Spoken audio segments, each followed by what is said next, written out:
ఎందుకు టీడీపీని ఎందుకు ఇట్లా అంటే రెండు చేతులతో జోకుతా ఉంటావు మీరు? జోకడం కాదు, టీడీపీని అభిమానిస్తాము. టీడీపీ అంటే చాలా ఇష్టము అంతే.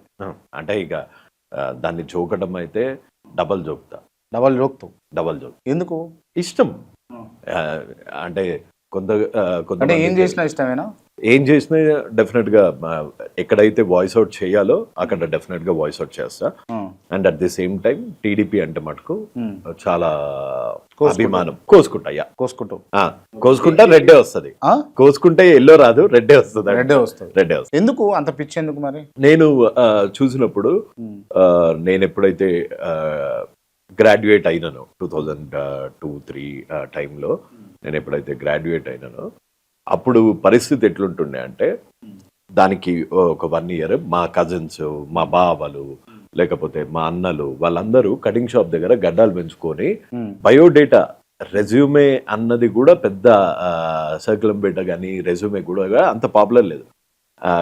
చాయ్ షాప్ల దగ్గర రోడ్ల మీద కూర్చొని క్యారమ్ బోర్డ్ ఆడుతుండే. నిరుద్యోగుల పరిస్థితి హైదరాబాద్లో ఎట్లుండే అంటే రోడ్ల మీద కూర్చొని క్యారమ్ బోర్డ్ ఆడుతుండే, గణేషుని పెడుతుండే, గణేషుని పెట్టి చిన్న ఆడ చందాలు వసూలు చేసుడు. నిరుద్యోగి అంటే ఒక ప్రైవేట్ కంపెనీ అన్నది మన హైదరాబాద్లో ఉండకపోతుండే.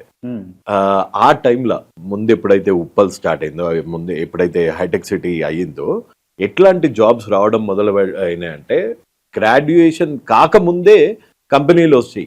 టైమ్స్ కెరియర్ అని ఎవ్రీ వెనస్డే టైమ్స్లో ఒక కెరియర్ పేజ్ వస్తుండే. ఎంప్లాయ్మెంట్ ఎక్స్చేంజ్ల రిజర్వేషన్ చేసుకునే టైం దగ్గరికి వెళ్ళి కంపెనీలు మాకు ఇంతమంది గ్రాడ్యుయేట్లు కావాలా, ఇంతమంది మాకు ఇంజనీర్లు కావాలా అని పేపర్లు యాడ్ చేసుకునే రోజు వరకు వచ్చింది. ప్లేస్మెంట్ ఏజెన్సీస్ వచ్చాయి.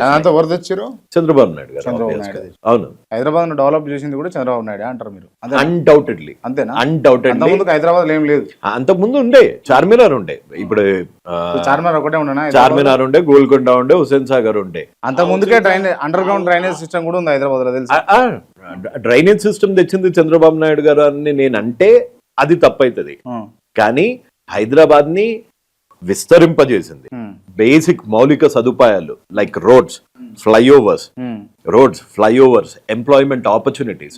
ఇప్పుడు ఒక హైటెక్ సిటీ అంటే మనిషి అందంగా ఉండడం బెటరా, అద్దం మంచిది అవ్వడం బెటరా? చూసుకునే అద్దం మంచిది అవ్వడం బెటరా, మనిషే అందంగా ఉండడం బెటర్? మనిషే అందంగా ఉండడం. హైదరాబాద్ ఆల్రెడీ అందంగానే ఉన్నది, మంచిగానే ఉంది. ఇప్పుడు దాన్ని మొత్తం క్రెడిట్ మొత్తం తీసుకొని బాబు కప్ప చెప్పి బాబు చేతిలో పెడతా. హైదరాబాద్ 1996 హైదరాబాద్ లో ఏ ఫ్లైఓవర్ అన్న చూసుకున్నా 1996 ముందున్న ఫ్లైఓవర్లు ఎన్ని, 1996 to 2004 అయిన ఫ్లైఓవర్లు ఎన్ని? అసలు ఇప్పుడు మీరు అన్నట్టే హుసేన్ సాగర్ ఎట్లుండే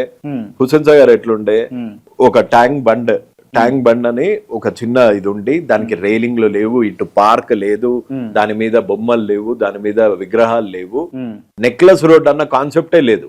ఇప్పుడు నెక్లెస్ రోడ్ అన్న కాన్సెప్ట్ పెట్టి అక్కడ మన ట్యాంక్ బండ్ మీద విగ్రహాలు పెట్టింది అన్న ఎన్టీఆర్ గారు. సో ఇప్పుడు అద్దంని మంచిగా చేసిర్రా లేకపోతే అందంని పెంచిర్రా ఎన్టీఆర్ గారు? సో డెఫినెట్ గా అందరినే పెంచారు. సో ఆ అందరిని పెంచి అది పబ్లిక్ కి పనికొచ్చేలాగా చేసింది మటుకు డెఫినెట్ గా ఇదంతా చేశారు కాబట్టి టీడీపీని జోకుదామని టీడీపీ అంటే అభిమానం మీరు ఫిక్స్ అయిపోయింది. ఎగ్జాక్ట్లీ. ఏమన్నా అంటే ఇంతగానం అంటే నేను చూస్తా ఉంటా ఎన్ని వేల లక్షల మంది ఏమొస్తుంది దాని వల్ల? ఏమొస్తుంది? ఏమన్నా ఉద్యోగాలు ఎన్ని వేల లక్ష మంది. ఏమైనా వ్యక్తిగతంగా లాభం ఉందా టీడీపీ తోటి? నాకేం లేదు. సమాజ శ్రేయస్సు డెఫినెట్ గా అన్ని లక్షల జాబులు ఇచ్చిన చంద్రబాబు నాయుడు గారు లాంటి వాళ్ళని గనక మనం సపోర్ట్ చేస్తే వాళ్ళకున్న దాంట్లో ఒక చిన్న ప్రపోర్షన్ అన్న మనం సపోర్ట్ చేస్తే మనకి సాటిస్ఫాక్షన్. రైట్. మరి డైరెక్ట్ కండువా వేసుకోవచ్చు కదా, ఇప్పుడు కండువాతో చూస్తారండి, మరి టీడీపీ కండువా వేసుకోవచ్చు? నేను కండువా వేసుకోవడానికి నేను రెడీ, కాకపోతే డెఫినెట్ గా ప్రతి దానికి టైం ఉంటది. అండ్ వచ్చినప్పుడు కండువా టైం ఎందుకు? ఎట్లాగో మాట్లాడుతా ఉన్నారు. నేను చెప్పనా, ఏ ఇష్యూ అయినా టీడీపీకి సపోర్ట్ చేస్తారు, ఏ ఇష్యూ అయినా బాబుకి సపోర్ట్ చేస్తారు, ఏ ఇష్యూ అయినా లోకేష్ కి సపోర్ట్ చేస్తారు. రైట్ రీజన్స్ కి రైట్ లీడర్స్ తో సపోర్ట్ చేయకుండా ఇంకెవరిని అయిపోతుంది కదా. ఓకే, డెఫినెట్ గా వేసుకుంటా. టైం వచ్చినప్పుడు కండువా వేసుకోవడమే కాదు, ఎల్లో షర్ట్ కూడా వేసుకుంటా. మానాడు ఉంది కదా, ఆ మానాడులో కనుక రండి అని పిలిస్తే డెఫినెట్ గా ఎల్లో షర్ట్ వేసుకునే పోతా. వైట్ ప్యాంట్ ఎల్లో షర్ట్ వేసుకుని మీరేమో అంటే అంగిల్ చింపుకుంటారు, చొక్కాలు చింపుకుంటారు, మీరు ఓపెన్ చెప్తారు నాకు పిచ్చి అని చెప్తారు. టీడీపీ అంటే బాబు అంటే ఓకే, అసలు మిమ్మల్ని పట్టించుకుంటారా వాళ్ళు? ఇప్పుడు మనకి వెంకటేశ్వర స్వామి అంటే భక్తి. వెంకటేశ్వర స్వామికి పట్టించుకుంటున్నాడా? మీరు వెంకటేశ్వర స్వామితో బోలవకండి దయచేసి చెప్తున్నా. కంట్రీ అంటే పిచ్చి. ఇండియా నిన్ను పట్టించుకుంటుందా అంటే, ఇండియా నన్ను పట్టించుకుంటుందా అని. ఇప్పుడు నాకు కంట్రీ అంటే చాలా పిచ్చి. సరే వెంకటేశ్వర స్వామితో పోల్చొద్దాను కాబట్టి కంట్రీ అంటే పిచ్చి. Country first. సో డెఫినెట్ గా కంట్రీ అంటే ఆ కంట్రీ నిన్ను పట్టించుకుంటుందా అని అడిగితే నేనేం చెప్తా? ఈ కంట్రీలో పుట్టడమే ఒక గౌరవం. డెఫినెట్ గా ఆ కంట్రీ పట్టించుకోకపోయినా సంబంధించినటువంటి అంశం నువ్వు చెప్పేది దేవుడికి సంబంధించిన అంశం, నేను అడిగేది బాబుకు సంబంధించిన దేశం, ప్రజలు, పార్టీ తర్వాతనే మనం, అంతే.